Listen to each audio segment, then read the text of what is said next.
Assalamualaikum warahmatullahi wabarakatuh. Pada pertemuan kali ini kita akan belajar mengenai zat dan perubahannya. Setelah kemarin kita sudah mengawali dengan besaran dan satuan, jadi berbagai macam besaran apa saja yang biasa kita gunakan sehari-hari itu tampak pada materi kemarin yang sudah kita pelajari. Untuk hari ini kita akan belajar mengenai zat dan perubahannya. Baik, untuk zat dan perubahannya kita awali dulu dari pengertian materi. Apa itu materi? Dalam bidang ilmu pengetahuan, zat atau materi adalah sesuatu yang memiliki massa dan yang menempati ruang. Ini saya peroleh dari Wikipedia. Berikut gambar yang Werna peroleh dari ruang guru juga. Jadi pasti suatu materi itu memiliki volume dan memiliki massa. Bagaimana dengan udara? Udara itu tidak memiliki massa, tidak memiliki volume, sehingga kita tidak menyebut itu sebagai suatu materi. Berbeda dengan gas. Misalnya gas LPG. Apakah dia materi? Iya. Kenapa? Karena gas LPG itu punya volume, punya massa. Terbukti ketika kalian ngangkat tabung gas hijau yang kosong dengan yang ada isinya, itu rasanya beda. Ya, itu pengertian materi. Bura tidak akan membahas terlalu banyak karena ini sudah pernah kita bahas ketika kalian masih SMP. Kemudian secara fisik penggolongan materi kita bagi menjadi 3, yaitu zat padat, zat cair, dan zat gas. Bisa kalian perhatikan di sini untuk zat padat, masing-masing partikel-partikel penyusunnya saling berdekatan. Ya, antara satu partikel dengan yang lain itu memiliki ikatan yang sangat kuat. Sehingga karena dia saling berdekatan dan ikatannya yang sangat kuat, maka dia memiliki bentuk yang tetap, tidak bisa berubah. Sedikit berbeda dengan zat cair, antara komponen-komponen penyusunnya agak renggang atau agak berjauhan. Sehingga zat cair di sini memiliki sifat fluida atau mudah mengalir.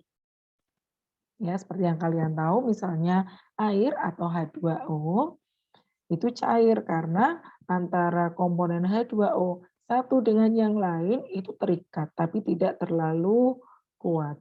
Kemudian jenis materi yang ketiga adalah gas. Gas sifatnya menempati ruang karena antara komponen yang satu dengan yang lain memiliki jarak yang relatif renggang. Karena punya jarak yang relatif renggang sehingga dia bersifat menempati ruangan. Berikut untuk sifat-sifat partikel padat, cair, dan gas. Nah, di situ untuk zat padat biasanya karena dia berdekatan, daya tariknya sangat kuat sehingga susunan partikelnya teratur. Untuk zat cair, susunan partikelnya tidak teratur. Begitu pula dengan gas, jauh lebih tidak teratur lagi. Kemudian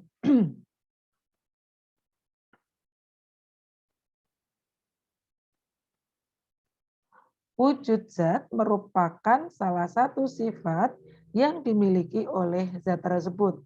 Artinya salah satu sifat dari suatu materi bisa kita lihat dari wujudnya. Namun tidak hanya wujudnya saja, masih ada sifat-sifat lain yang dimiliki oleh suatu zat. Perubahan bentuk zat juga bukan cuma dari cair menjadi padat, tapi ada perubahan-perubahan bentuk yang lain. Baik sifat maupun perubahan bentuk zat pada dasarnya digolongkan menjadi 2, yaitu sifat fisika dan sifat kimia. Untuk sifat fisik suatu zat, itu kita lihat dari wujudnya. Untuk zat itu ada padat, cair, dan gas. Kemudian dari warnanya, contoh warna pada benda itu bermacam-macam. Itu termasuk sifat fisik. Kemudian kelarutannya dalam air atau di dalam zat organik. Itu termasuk salah satu sifat fisik. Kemudian daya hantar listrik. Daya hantar listrik juga dipengaruhi oleh fisik suatu zat. Misalnya, kenapa kita menggunakan kawat tembaga untuk kabel? Karena dia memiliki daya hantar listrik yang baik. Kenapa kita tidak gunakan benang? Karena benang sifatnya isolator, sehingga kita tidak bisa gunakan itu. Kemudian kemagnetan adalah suatu kekuatan atau kemampuan suatu zat untuk dapat ditarik magnet atau tidak. Itu adalah merupakan contoh-contoh sifat fisik dari suatu zat. Nah, kemudian apa itu sifat kimia? Sifat kimia itu yang berhubungan dengan perubahan wujud yang bisa terjadi atau reaksi kimia yang bisa terjadi. Misalnya, mudah tidaknya suatu zat itu terbakar, kemudian mudah tidaknya suatu zat berkarat, mudah tidaknya suatu zat itu meledak, atau sifat racun dari suatu gas. Misalnya, gas karbon dioksida atau CO2 itu bersifat tidak beracun, tapi bisa menimbulkan efek rumah kaca. Jadi ketika kita mau menghirup gas CO2 banyak-banyak, nggak masalah. Berbeda lagi kalau yang kita hirup adalah gas CO atau karbon monoksida. Tidak boleh dihirup banyak-banyak, sedikit pun juga tidak boleh. Kenapa? Karena karbon monoksida termasuk gas yang beracun. Kemudian, perubahan materi kita bagi menjadi dua. Materi itu bisa berubah dari satu bentuk ke bentuk yang lain, dari satu jenis zat ke jenis zat yang lain. Nah, jenis perubahannya nanti kita punya dua, ada perubahan fisika dan ada perubahan kimia. Perubahan fisika itu jika zat yang berubah hanya wujud, ukuran saja. Tapi zat penyusun dari unsur atau dari materi tersebut tidak berubah atau tetap. Contoh dari perubahan fisik adalah misalnya pada perubahan wujud. Cair menjadi gas, cair menjadi padat, gas menjadi padat, dan seterusnya. Kemudian pada perubahan bentuk saja. Misalnya beras atau gandum di situ yang digiling menjadi tepung terigu. Bisa itu sifat dari gandum atau sifat dari beras itu sama sekali tidak berubah. Karena di dalam senyawa tersebut awalnya ada karbohidrat, ketika sudah jadi bubuk ya tetap jadi karbohidrat.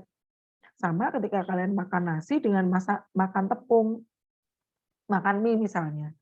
Sama-sama menjadikan kenyang. Kemudian misalnya benang diubah menjadi kain. Kemudian batang pohon dipotong-potong menjadi triplek, balok kayu, kursi, atau yang lainnya. Atau perubahan yang terjadi berdasarkan alat indera saja. Misalnya perubahan suhu atau perubahan rasa. Nah, untuk perubahan suhu dan perubahan rasa, terkadang nanti perubahan fisika juga terjadi hal ini. Terkadang. Jadi kita lihat nanti dia termasuk perubahan fisika atau perubahan kimia. Misalnya, saya punya kursi dari kayu warnanya coklat. Kemudian saya cat jadi warna merah misalnya. Kan terjadi perubahan warna tuh. Terjadi perubahan warna, belum tentu terjadi perubahan kimia.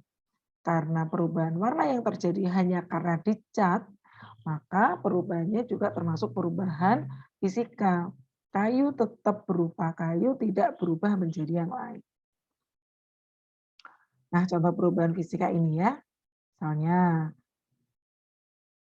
dari gas berubah menjadi padat namanya mengkristal. Kemudian dari padat ke gas. itu menyublim dan seterusnya.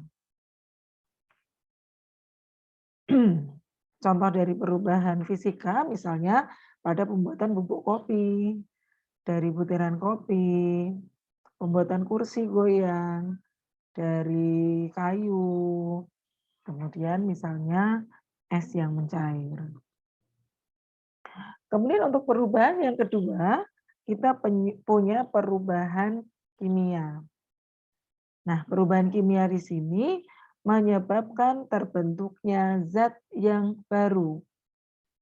Contoh, bensin yang diubah menjadi asap knalpot dan energi pada kendaraan bermotor. Atau proses fotosintesis pada tumbuhan yang mengubah air, sinar matahari, dan dibantu oleh klorofil pastinya menjadi bahan makanan. Atau ketika kita memasak makanan, telur goreng misalnya, terjadi perubahan kimia. Bom meletus juga sama. Kenapa kita bilang perubahan kimia? Karena di dalamnya terjadi reaksi-reaksi kimia. Kata kerja bereaksi berarti dapat membentuk zat baru. Yang zat-zat awal kita sebut dengan reaktan, zat baru kita sebut sebagai produk. Nah, biasanya untuk reaksi kimia itu terdapat 4 ciri. Bisa terbentuk gas, terbentuk endapan, terjadi perubahan warna atau perubahan suhu. Nah, misalnya untuk proses fermentasi. Fermentasi itu misalnya pembuatan tempe, pembuatan tape, pembuatan tahu, proses fermentasinya ketika kita bikin tape misalnya terjadi perubahan suhu dari ketela pohon yang suhunya netral, ketika kita berikan ragi kemudian kita tutup sempurna, biasanya suhunya semakin meningkat atau semakin tinggi. Kemudian terjadi perubahan warna misalnya pada proses pembakaran kertas. Kertas yang awalnya berwarna putih, ini tadi yang pernah bilang, awalnya berwarna putih berubah jadi hitam. Untuk yang berubah jadi hitam, di situ tidak terjadi perubahan fisika, melainkan terjadi perubahan kimia karena warnanya berubah hitam itu perubahannya sudah pasti, sudah tidak bisa kembali ke bentuk kertas lagi. Nah, contohnya perubahan kimia itu pada pembusukan buah, pematangan buah itu sama, kemudian pada proses perkaratan logam, biasanya besi ya yang kita temui, atau pada pembuatan tempe dan tahu. Nah, pertemuan kali ini nanti kalian punya tugas yang terdiri dari 2 tugas. Yang pertama untuk tugas perubahan fisika dan yang kedua tugas perubahan kimia. Waktunya 2 minggu. Asumsi saya minggu pertama untuk membuat tugas perubahan fisika, kemudian minggu kedua digunakan untuk membuat tugas perubahan kimia.